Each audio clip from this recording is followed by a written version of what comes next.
If you're new to Hotshot trucking and nobody's ever sat you down and explained paperwork, safety gear, or what the DOT actually cares about, this video might save you a ticket or even your business. Hey y'all, I'm the Hotshot Doc, a real-life doctor, real-life hotshot carrier, and I'm coming to you live out of North Alabama. Today is sort of a catch-all episode. It's going to be a little bit longer, but the idea was to talk about stuff you don't know when you're brand new to trucking.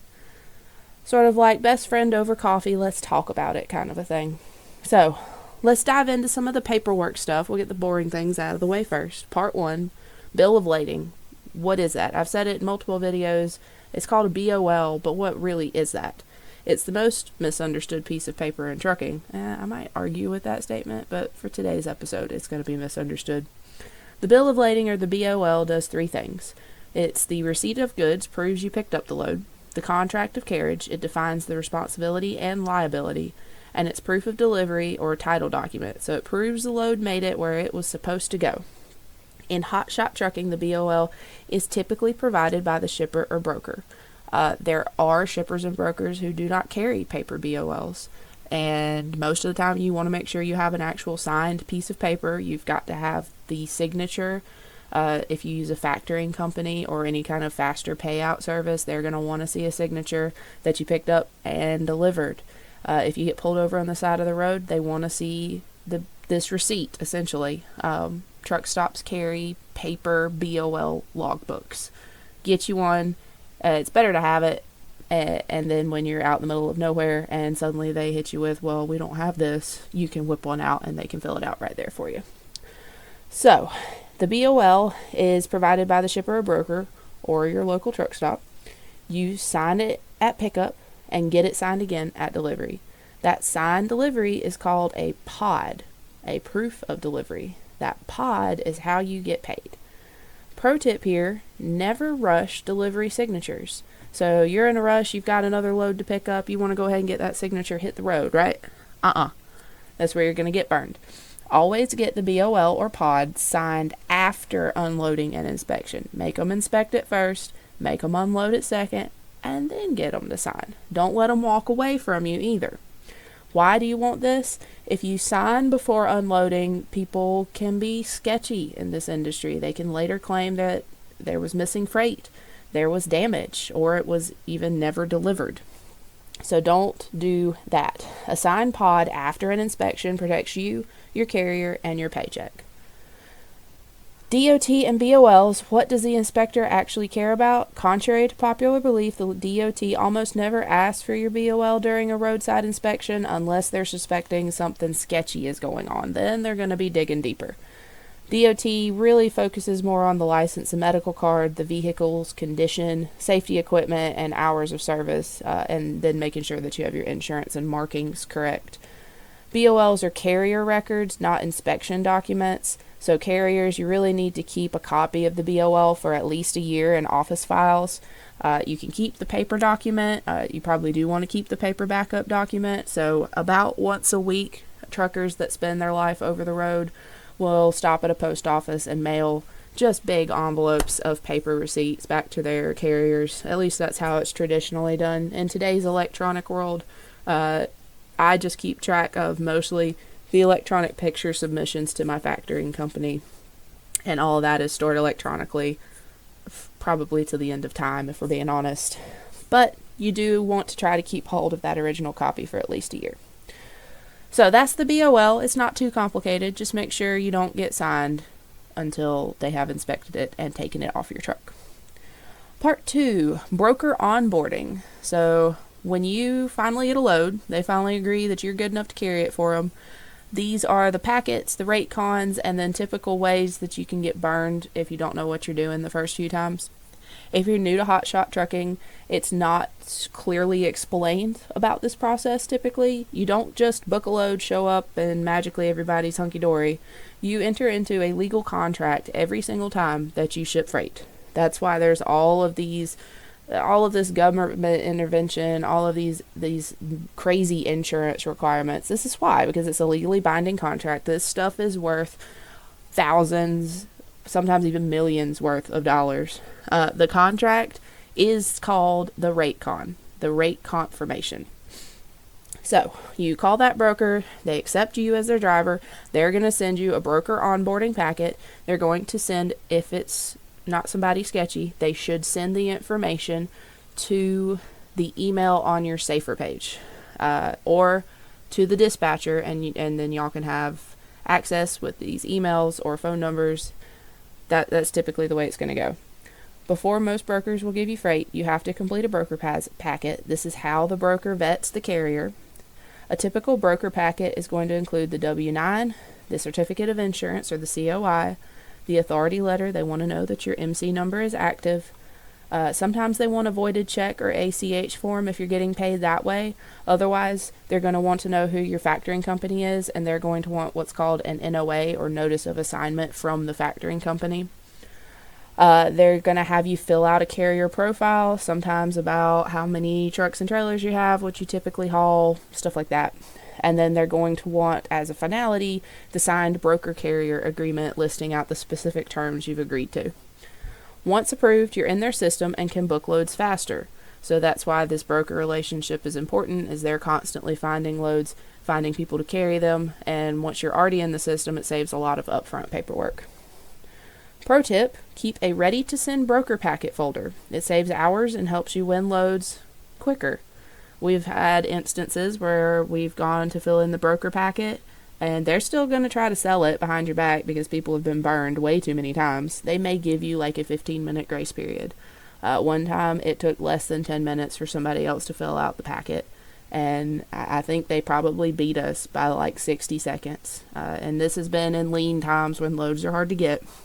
So what we did after that, rather than trying to find these documents on the computer in these random separate places, I now put all of our documents on a Google Drive, which can be accessed from any of our devices, and we keep a folder that has those, 5 documents, 6 documents technically, saved, ready to go. I can literally just log in my email, plop that folder in there, send it off, sign whatever their agreement is, and it saved us a lot of time, a lot of effort, and a lot of loads. Rate cons, this is what you're going to want to read. A rate confirmation is a legally binding contract. When you sign it, you agree to pickup and delivery locations.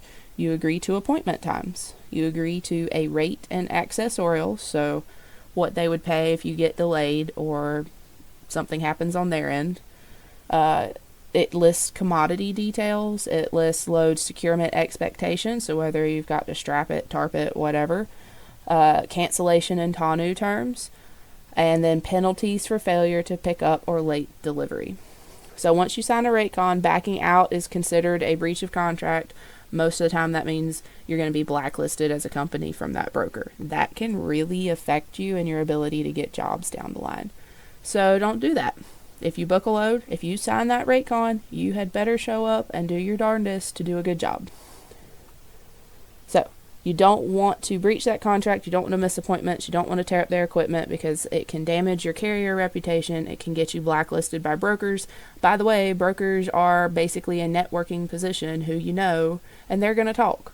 So don't get blacklisted. And it can lead to chargebacks or non-payment.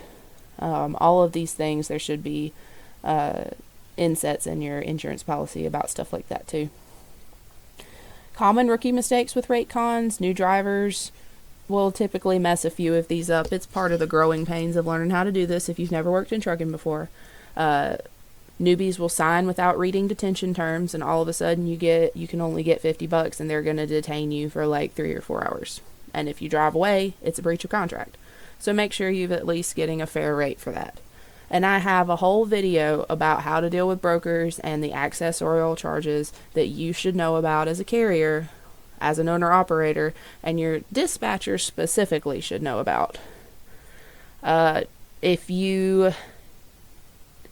rookie mistake would be missing tarping requirements buried in the fine print. You got to read the fine print. A lot of times they'll be nice and highlight certain things they want you to pay attention to. The rate con should have it pretty clearly listed if you need to tarp or strap. You can always ask the carrier if this is a tarp requirement. Make sure you get paid to tarp. Don't do extra work for no payment. That's not cool, right?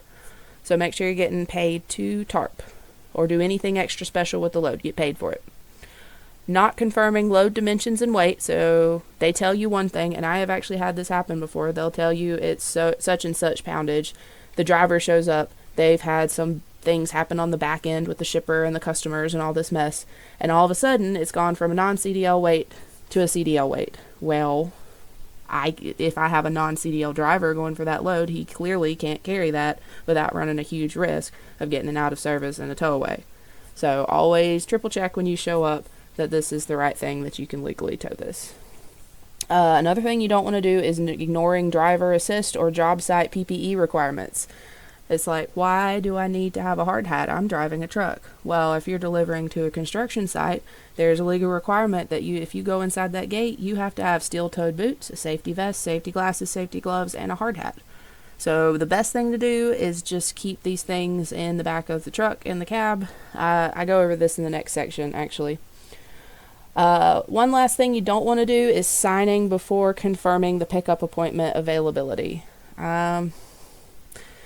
If you're running close on jobs, you may call and ask, but a lot of times it's such a race these days. These are lean times, and I'm making this video early 2026. We're coming out. This winter's always a little slower anyway, but if you have the ability and the freedom, just go ahead and sign the rate con on that one. I don't think that one's as bad. But if you are running close appointments or you're trying to double book loads, always confirm the pickup availability. You never know what these people are going to try to make you do. If something looks wrong, do not sign. There are plenty of scammers out there, and unfortunately, once you've signed something, it can be legally binding, or it takes paying a lawyer to get out of some stuff. So always read it. Never, I think the best thing to say is never pay to work. If somebody is asking you for money up front, more than likely they're being sketchy or it's a straight up scam. So just don't do it. If we all quit accepting that that is a thing, it will stop being in the marketplace, at least in the major part of it. So don't pay to work, guys. Ask the broker to revise the rate con before pickup if it needs to be done. So if you need to add a detention fee, a delay fee, we go over some of these accessorial charges later in another video. Make sure that you have agreed to this, they have agreed to this before you show up, and put the stuff on your truck if you can. Alright, rate cons versus BOLs. You're not really going to get this mixed up. A rate con is a contract between you and the broker. The BOL is the proof you hauled the freight. The rate con these days, rarely you're ever going to see a paper version of it. It's all electronic these days. The days of having printers in your truck have mostly gone by at this point. At least as a new carrier, we don't get that luxury. The BOL is going to be paper, in my opinion, most of the time. That's what I see still happening. I haven't seen very many electronic BOLs. And that's what you get when you show up and actually get the freight. So you'll submit a signed pod or BOL upon delivery after they've inspected and unloaded you, an invoice and a rate con to get paid. Missing paperwork is delayed or denied payment. So that's not necessarily a compliance issue, but if you're not getting paid, you're not going to be in business very long. How to protect yourself from non-payment. Never haul without a signed rate con. And I'll say it again, don't pay to work. Verify broker credit through DAT, truck stop, or factoring companies. And this is part of why factoring companies can be a good thing. I have a video on factoring companies later. They take anywhere from 1.5% to 3%, some even higher than that. But what they do is they're going to take the risk on that broker or that shipper going bankrupt, being sketchy, whatever. They're taking the upfront risk so that you can get your money today. It's a bit of a protection for the trucker, in my opinion. Watch for brokers asking for pickup before paperwork. Yeah, don't do that.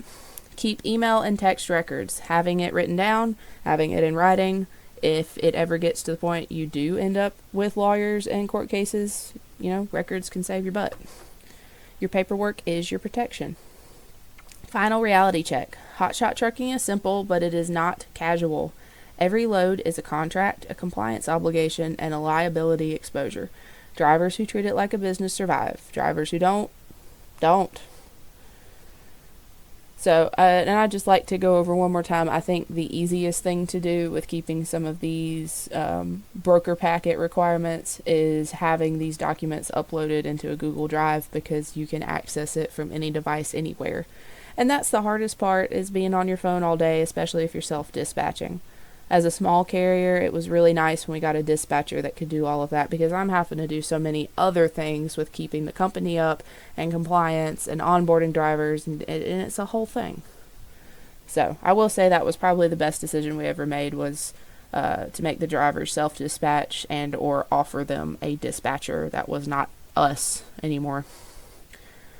All right, let's move on to part 3, the federally required safety gear. If your truck and trailer are over 10,001 pounds GVWR and you're running interstate, you are a commercial motor vehicle. That means that 49 CFR part 393.95 applies to you, and that is the safety gear mandation.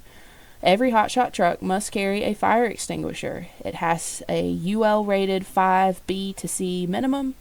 It must be securely mounted. People miss that. They just kind of throw it in the back seat. You got to screw that baby down. And it must be fully charged. So make sure it's in date and that it's working. And make sure it's mounted, because I guess their thing is, if it's rolling around under the seat and your truck's on fire, how are you going to get to it in time? And most people are like, why do I need a fire extinguisher on the road? That doesn't make any sense.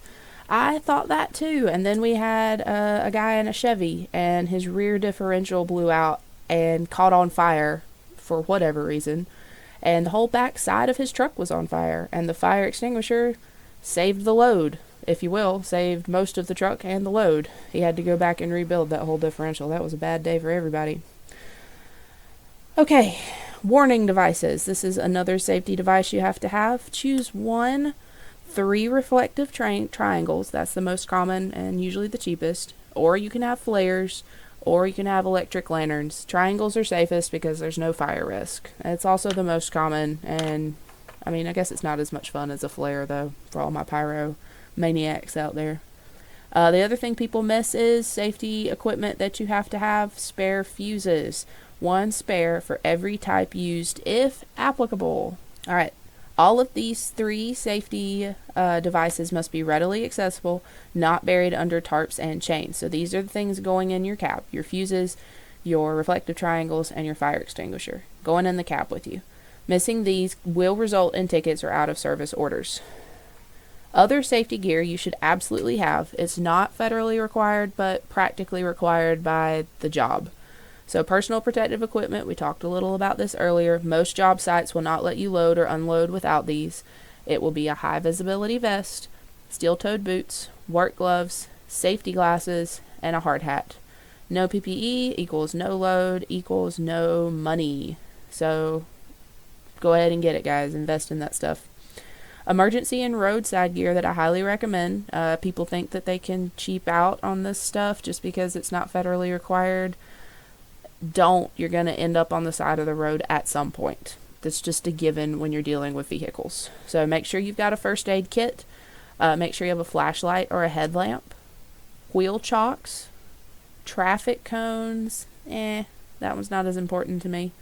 Basic tools, so wrenches and hammers. Get you a good tool set from Harbor Freight and just carry it around with you. Tire chains, that's the big one that people forget about until it gets cold outside. They are required in some states in the winter. They have lists available online. You can look it up. Most of the time it is the northwestern and northeastern states that are going to require tire chains. Some states actively prohibit tire chains unless there's emergency conditions. So also know that. Sometimes you go through a state that requires chains, and then their neighboring state doesn't want you to have chains. And it all depends on the conditions and the officer that's looking at you funny. So check state to state as you go. Pay attention to your weather apps, stuff like that. Some states will put you out of service if chains are required and you don't have them. Hello, Colorado. Being in the South with my southern boys, they just avoid areas where it might snow during those seasons. We pretty much stay where it's warm or warmer. Alright, moving on to I think we're on part 5. Load securement, where the DOT loves to write tickets, and people don't realize you can get a ticket over this. This is where hotshot drivers who don't know what they're doing bleed money. So these are the hard lessons. Minimum securement basics. You must have chains and binders for heavy equipment. Ratchet straps for lighter or palletized loads. Edge protectors on sharp corners. And the working load limit must equal at least half the cargo weight. More securement is never wrong. Under securing is expensive. You can get all of this stuff used on Facebook Marketplace if you're fast enough. If you know a trucker that's retiring, buy it off of them. There are companies that offer these equipment in bundles. I think we ordered ours from Mighty. They shipped quickly, and it was a pretty decent product as well. Tarps. Most hotshot loads need tarps. I think people think that you can make it in this industry never having tarped a single load, and that is most definitely a myth. Things that usually need tarps: lumber, steel, machinery especially. The minimum starter kit on tarps, and the brokers will ask this stuff. You will not get a load if you don't have these tarps. You need 2 to 3 heavy-duty tarps, plenty of bungee cords because you can't have it flapping around. You can't have it have open gaps. And a tarp repair kit would probably be a good idea just because the tarps themselves are expensive and they wear out fast. Take photos after tarping because the brokers are going to ask for proof. Some other pretty common pieces of equipment would be dunnage. They're like little wooden blocks, if you will, that you can use to help stabilize your load so that it's not shifting. And then moving blankets so that you can protect load objects from bumping and sliding and getting scratched under there. Alright, so that about wraps it up on safety stuff. Let's go into part 6, paperwork you don't think about, but the DOT does. If you're an owner-operator, you are both the carrier and the driver. You must maintain your own driver qualification file. We go over that in the DQF video. And yes, you must sign your own documents. Other basics, you want to track fuel receipts, IFTA, and tax deductions. You want to log your mileage accurately because this comes back around for... You can also take mileage as a type of deduction, but for different taxes associated with this. And then keep compliance records organized. You've got to be really organized in trucking. It's a lot. Metal binders and labeled folders will help save you in an audit. Also, having digital backups of everything. Have backups on backups on backups. Part 7, some final advice for new hotshot drivers. If you remember nothing else, remember that the DOT specifically focuses on safety, not excuses. Paperwork protects your money. Over-secure your loads. You don't want stuff flapping around. Get signatures after unloading. Carry more gear than you think you need. I think one thing I forgot to mention that you can learn on the road as an owner-operator, have tires that you can get replaced or repaired at any shop nationwide.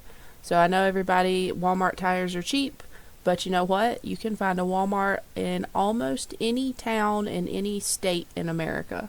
So if you're traveling long ways without backup, you've got to be able to put new parts on your truck in case of emergency. So little stuff like that. It's all in how you frame what you're doing. If you're staying regional, you may be able to choose regional tire shops. Stuff like that. Hotshot trucking basically rewards drivers who are prepared, not just motivated. It's the wildest thing. You can work yourself to death in this industry and still fail if you are not supremely organized and have great financial backing. So, in closing, if you're new and this video answered questions you didn't even know to ask, that's the goal. Send it to your friends. Give me a like, give me a subscribe.